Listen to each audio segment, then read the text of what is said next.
Did you guys watch F1? It's cool. Amazing movie. What I liked about it was, don't get me wrong, I'm not trying to be political, but I just liked the fact that it was an old school hero movie about a heroic dude without any kind of freaking like agenda or trying to talk about any subgroups or whatever like that. Yeah, I got it. And I even saw like some criticism online about like, oh, but the women in there are not portrayed in the right way. Why does the person that has to fumble the Seriously, tire man? have to be a woman? And then the technical director, like, why does she have to fall in love with Sonny Hayes because he's such a bum? And it's like, bro, it's a movie. Yeah. Can you not just chill the and Yeah. enjoy the movie, Yeah. right? So anyway, I love the fact there are these old school movies, but it also made me start thinking about watch product placement in movies, That's right, and is it yes. actually effective? So to talk about that, we actually need to kind of go back in time and talk about James Bond That's and right, yeah. Omega Seamaster.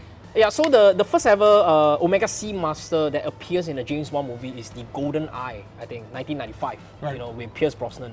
And I like that is because, right, one of the things about watch product placement sometimes, can be quite a little bit too much, Right. I feel. But with like James Bond, like F1, right, the watches, right, are meaningful. You know what I mean? It's Yeah. like, it's not like, dude, look at, it's like No, all the time. It's not just like product placement for no reason. Yeah. The watches become part of the character That's of right, the hero, right? Yeah. And I totally agree with you related to James Bond. I thought the product placement of Omega in a James Bond movie was perfect. First, because Lindsay Hemming, who was the costume director, who was a legend, her dad grew up around a bunch of her dad grew up around a bunch of British naval officers. I see. And they genuinely wore Omegas, or if you're English, Omega, right? And so when she was thinking about the right type of watch to put onto James Bond, who is Commander James Bond, a naval officer, Omega immediately came to mind.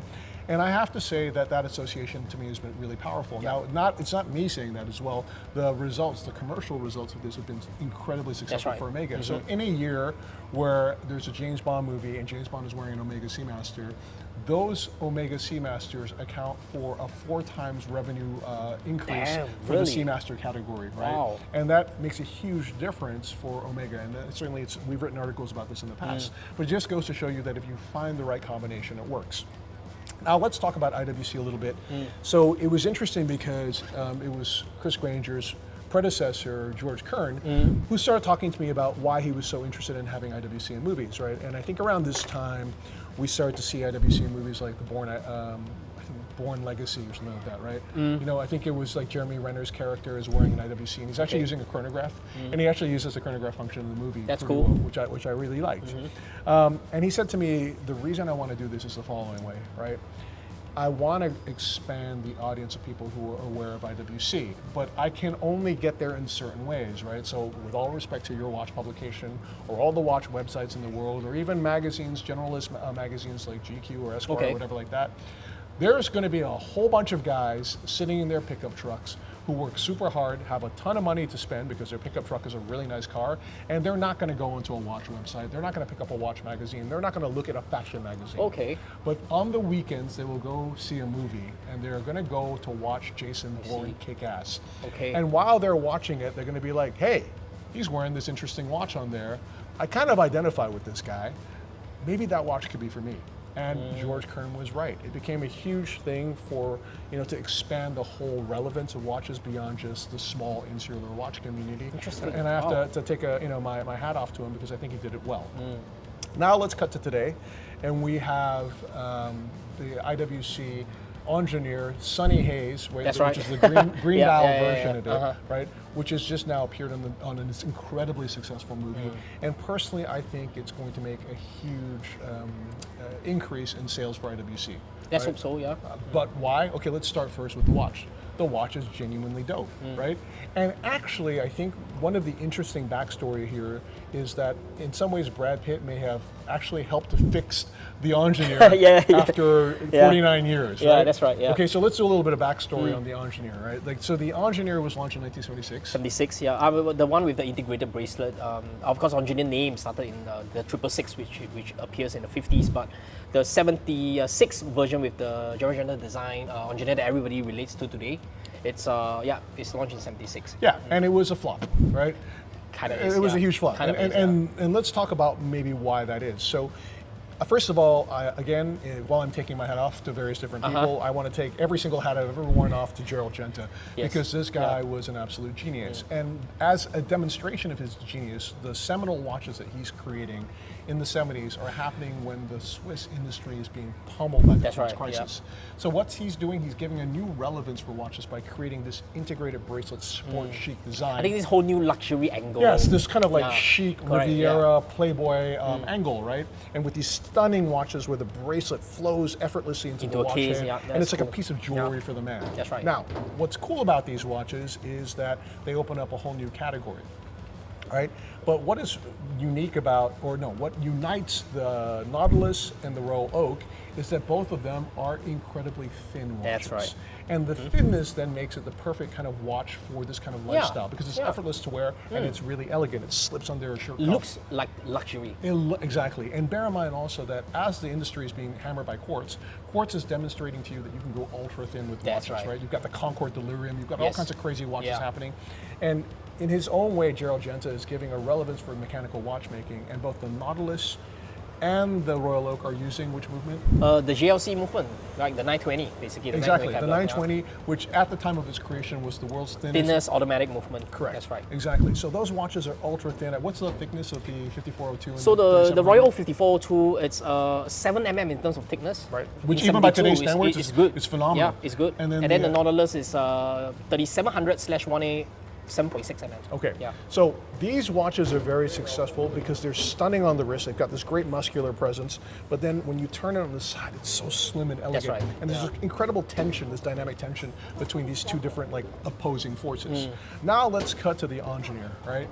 Yeah. The Ingenieur is not that. It's not an elegant watch. And why is it not an elegant watch? It's a beautiful watch, don't get me wrong, but it's incredibly hard to wear because it's so massively thick. Yeah, right? and the time is very, on the wrist, right? It is. And it's completely out of vogue, with which everyone's obsessed with in the 1970s, this hedonistic era where everyone wants a Playboy watch. You've got a watch that's, how thick is it?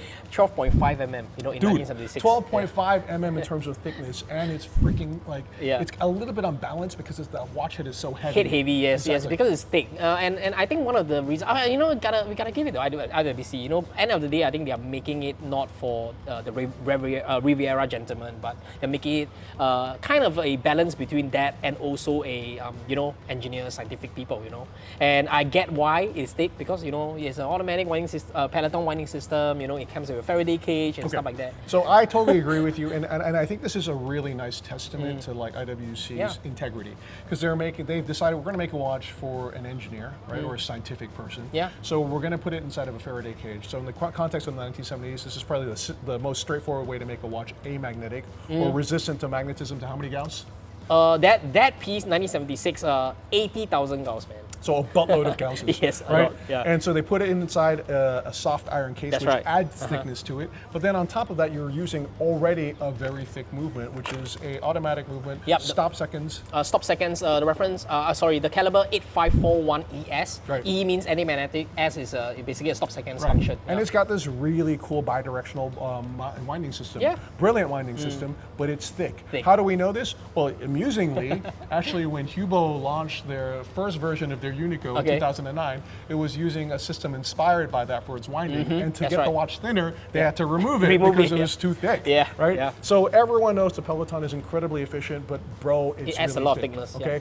So it doesn't work in an integrated bracelet watch at all. Now, there's very different versions of the Ingenieur that's kind of emerged. I think this is, to me, one of the most successful versions. SL, This is the SL, the skinny Ingenieur, so to speak. This one's nice because it's Kanjar, Yeah. Stamp with a Kanjar. I did it myself in my toilet. Flex. Exactly. No, don't get impressed. As I said, Constant and I, we made our own Kanjar, and it's in yellow gold. So in the context of when I bought this, which was it's got to be 10 years ago, everyone was like, bro, your watch is too small. 34 mm, that's a girl's watch. Ah, shit, 10 years ago. Like, I get it. A Kanjar, who cares about that? Yeah. Yellow gold, no one wants a yellow gold watch. And now it's funny because yellow gold. All of us are wearing yellow gold. Yeah, it's cool Kanjar, now, it's kind of cool.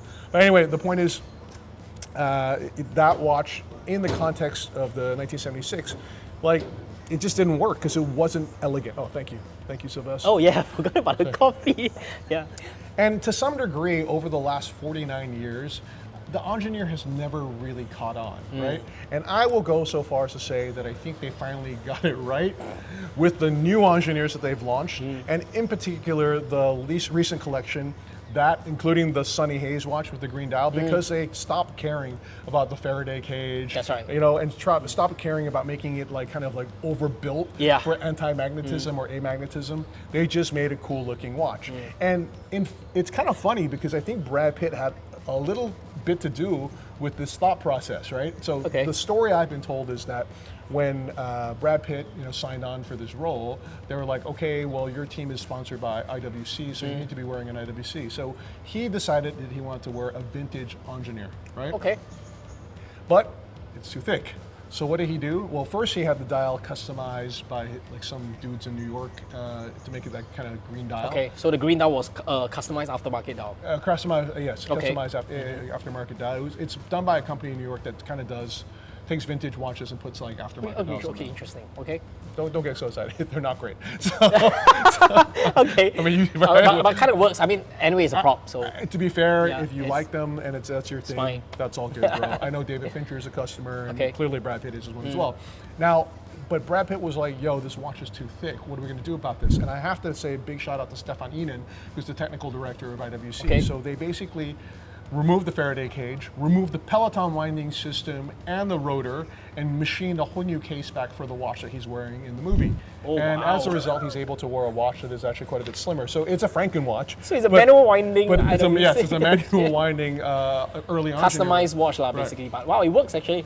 Okay. But I would say, in the context of the movie, it looks really cool. And then the watch that kind of like was born out of that product placement, the green dial Sunny Haze watch with its rose gold hands and indexes, I have to say is a genuinely stunning watch. Yeah, it's a pretty nice watch. And I would say that the sizing, the way it sits on the wrist, the fact that they've forgotten about putting like a soft iron case on there, actually goes to show you that you don't need that, and maybe you never needed it all the way back in 1976. Yeah, it's just a very different era, you know, back then. It's just now, it's watches are luxury, man. Yes. It's just purpose is great. Yes. I love it. 300 water resistance, 600, 1 kilometer down underwater, amazing.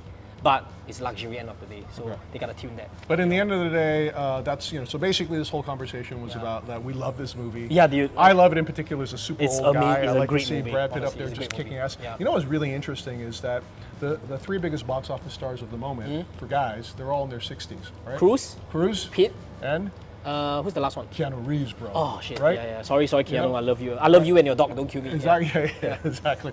And it's quite remarkable. So I guess as a guy that's old as dirt, I have a vested interest in seeing these dudes like kicking ass on screen. Yeah. But it's also cool that that this watch works super well in this movie. Yeah. And that Brad Pitt may have kind of accidentally fixed the Ingenieur. So anyway, that's our conversation. I'm gonna have to have my coffee, and I think we've got another video shoot. So that's right. We'll catch up with you guys. All right.